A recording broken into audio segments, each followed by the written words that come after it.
जिस हैली में हमने जाना है वो बिल्कुल सामने आ गया है। जब किसी की मृत्यु हो जाती है तो उसके बाद केदारनाथ में ऐसे इन कुंडों में उनकी जन्म पत्री डाली जाती है।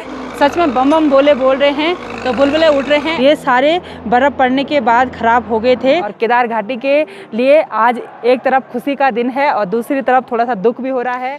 सबसे पहले आप सभी को मेरा प्यार भरा नमस्ते। मेरा नाम है प्रियंका तिवारी और आप सभी का स्वागत है केदारनाथ घाटी के इन खूबसूरत पहाड़ों से। सुबह के 8 बज रहे हैं और मैं बिल्कुल रेडी हो गई हूँ और जो हिमालय पर्वत आपको यहाँ से दूर दिखाई देता है आज मैं आपको नज़दीक से दिखाने वाली हूँ, यानी कि मैं केदार बाबा की नगरी केदारनाथ में जाने वाली हूँ। तो चलिए चलते हैं और हम जाएंगे हैली से।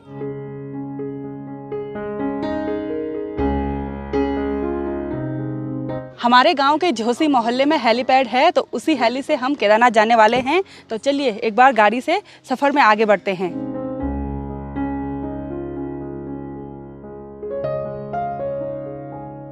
तो अभी हम पहुंच गए हैं त्रियोगीनाथ गांव के झोसी मोहल्ले में और यहीं से हैली से होते हुए हमने केदार बाबा की नगरी में जाना है।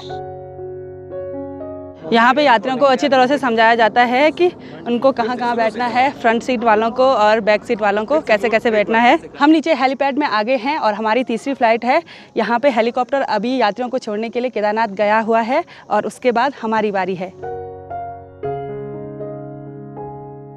जिस हैली में हमने जाना है वो बिल्कुल सामने आ गया है और हम भी हेलीपैड के काफ़ी नज़दीक आ गए हैं।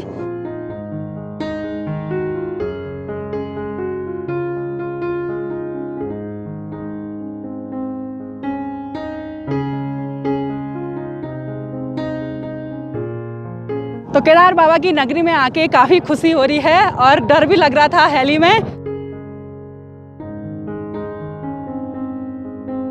केदारनाथ वाले हेलीपैड में काफ़ी सारी यात्रियों की भीड़ दिखाई दे रही है और ये यात्री लोग हैली से जाने वाले हैं। तो यहाँ पे आंटी जी पिट्ठू में बैठी हुई हैं और ये हमारे साथ ही हैली में आए थे।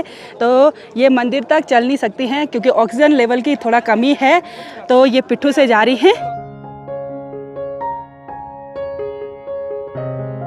तो केदारपुरी में देखिए टेंट वगैरह सब क्लोज होने वाले हैं और यहाँ पे कूड़ा वगैरह इकट्ठा करके रखा हुआ है और टेंट वगैरह सारे पैक हो गए हैं और ये नज़ारा देखने के लिए तो आंखें तरस जाती हैं। हम यहाँ पे बैठ के आलोक और सुधांशु का इंतज़ार कर रहे हैं क्योंकि वो दूसरी फ्लाइट में आ रहे हैं। और केदारनाथ मूवी में एक डायलॉग है कि एक दिन हम भी केदारनाथ आएंगे जहाँ स्वर्ग से हवा आती है और सच में इन खूबसूरत स्वर्ग जैसे पहाड़ों से ठंडी ठंडी हवा बह रही है।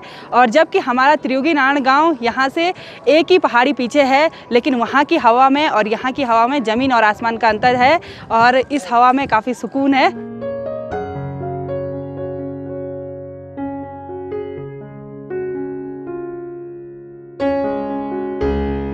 आज हम केदार बाबा के मंदिर तक दूसरे रास्ते से जा रहे हैं और जिस रास्ते से पहले जाते थे वहाँ पे देखिए काम लगा हुआ है, तो इधर से नया रास्ता खोल दिया गया है। तो केदारनाथ में ठंड से बजाते हैं ये इग्लू टाइप के घर और ये फाइबर से बने रहते हैं और इनके अंदर काफ़ी गर्मी बनी ही रहती है।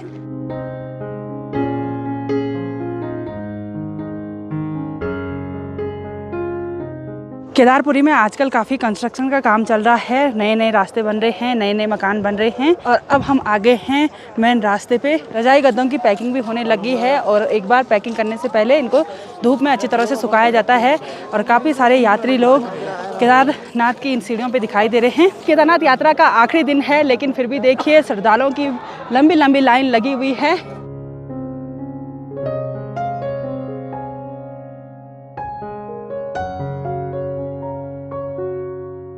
तो बाबा श्री केदार के दर्शन भी हो गए हैं और जो पंचमुखी चल बिगड़ा डोली है वो भी सजने लगी है कल की यात्रा के लिए।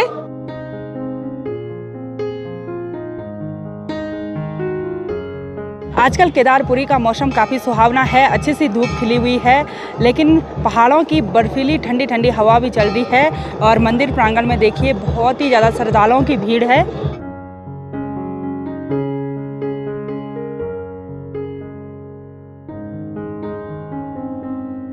भोले बाबा के दर्शन करने के बाद हम मंदिर प्रांगण से भी बाहर की ओर आ गए हैं और यहाँ देखिए भक्तों की अभी तक भी काफ़ी लंबी लंबी लाइन लगी हुई है और हमने सुबह से कुछ नहीं खाया है तो एक बार यहाँ पर कुछ खा लेते हैं। लंच करने के बाद अब हम जा रहे हैं बाबा भुकुंड भैरव जी के दर्शन करने के लिए। और वैसे तो भुकुंड भैरव के कपाट परसों ही बंद हो गए हैं, लेकिन फिर भी हम वहाँ ऊपर चले जाएंगे। केदार नगरी में काफ़ी बड़े बड़े मकान बनाए जा रहे हैं सरकार के द्वारा और काफ़ी सारी प्रोग्रेस हो गई है। ये मकान उन लोगों को दिए जाएंगे जिनके यहाँ पे लॉज हुआ करते थे और आपदा में बह गए थे। और यहाँ पे जो ये नदी दिखाई दे रही है ये है सरस्वती नदी और नीचे संगम पे मंदाकिनी नदी से मिल जाते हैं। भूकुंड भैरव की तरह आगे बढ़ने पर यहाँ पे एक कुंड बना हुआ है और यहाँ पे इस कुंड में काफ़ी सारी जन्म पत्री दिख रही हैं। जब किसी की मृत्यु हो जाती है तो उसके बाद केदारनाथ में ऐसे इन कुंडों में उनकी जन्म पत्री डाली जाती है।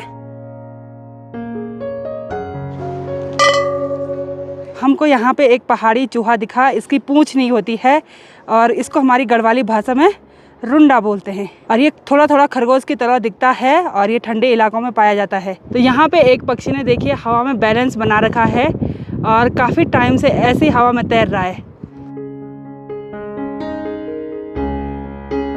थोड़ा सा चढ़ाई चढ़ने के बाद हम पहुँच गए हैं भूकुंड भैरव जी के मंदिर में।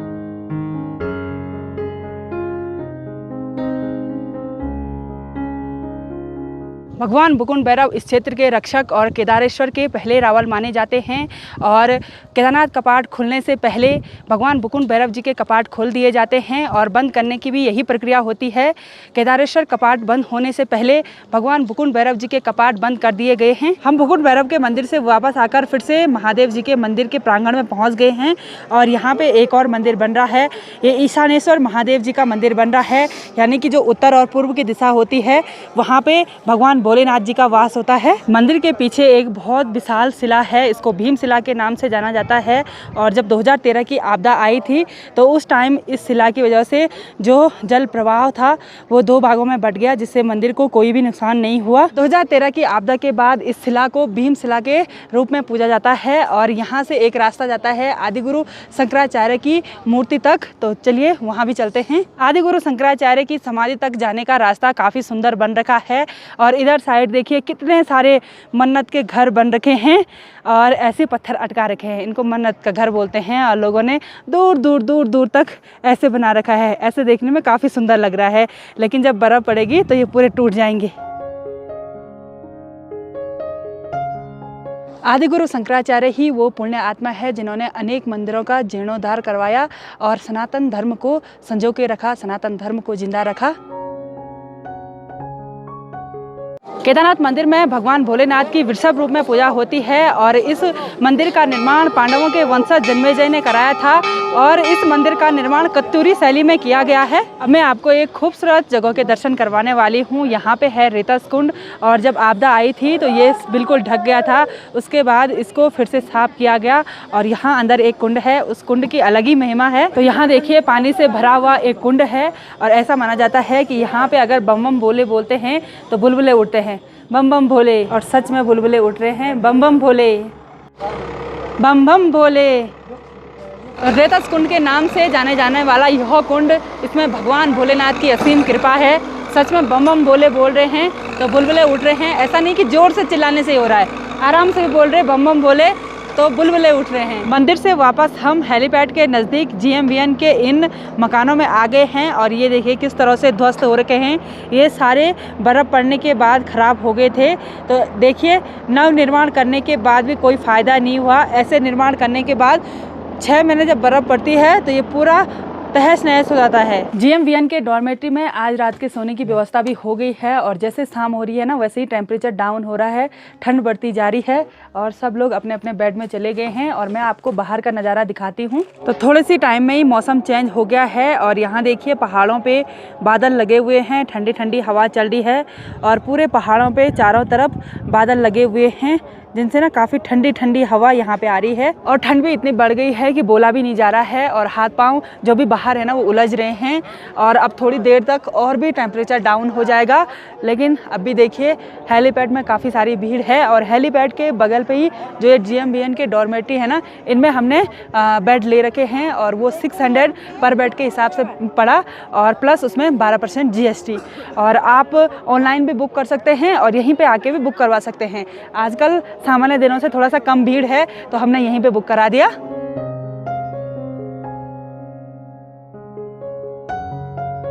शाम के 6 बज चुके हैं और बिस्तर से बाहर आने का तो मन ही नहीं कर रहा है क्योंकि बाहर काफ़ी ठंडा हो रहा है। लेकिन हम जा रहे हैं अभी मंदिर की ओर क्योंकि आपको दिखाएंगे आज सायंकाल की आखिरी आरती। तो चलिए चलते हैं, चलो जल्दी चलो।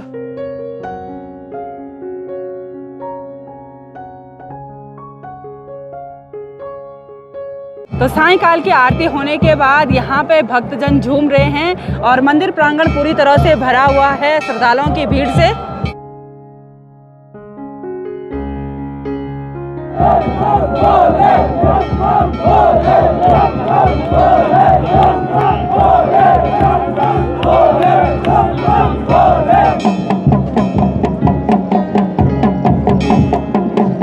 आज के दिन पे केदारनाथ धाम में सायंकाल की आरती बिल्कुल थोड़ा सा कम समय के लिए होती है और अभी मंदिर प्रांगण में काफ़ी सारे श्रद्धालु आ ही रहे हैं, लंबी लंबी लाइन लगी हुई है, भक्तजन झूम रहे हैं। और केदार घाटी के लिए आज एक तरफ खुशी का दिन है और दूसरी तरफ थोड़ा सा दुख भी हो रहा है कि आज से भोले बाबा 6 महीने के लिए समाधिस्थ हो जाएंगे और पंचमुखी चल विग्रह डोली ओंकारेश्वर मंदिर उखीमठ में ले जाई जाएगी। और हम भगवान भोलेनाथ का शुक्रिया अदा करते हैं कि वो हमारे भरण पोषण के लिए कैलाश में निवास करते हैं। तो भगवान का बहुत बहुत शुक्रिया। तो अब हम थोड़ी देर में डिनर कर देंगे और आज रात भर मंदिर प्रांगण का माहौल कुछ ऐसा ही रहने वाला है और कल सुबह हम बाबा जी की पंचमुखी चल विग्रह डोली के साथ नीचे की ओर रवाना होंगे। तो आज की इस वीडियो को यहीं पे एंड करते हैं। आई होप आपको वीडियो पसंद आई होगी। वीडियो पसंद आए उसको लाइक कीजिए, कमेंट कीजिए और अपने दोस्तों के साथ शेयर कीजिए। मैं प्रियंका योगी तिवारी मिलती हूँ आपको अपनी अगली नई वीडियो में। तब तक के लिए जय देवभूमि उत्तराखंड, जय श्री केदार।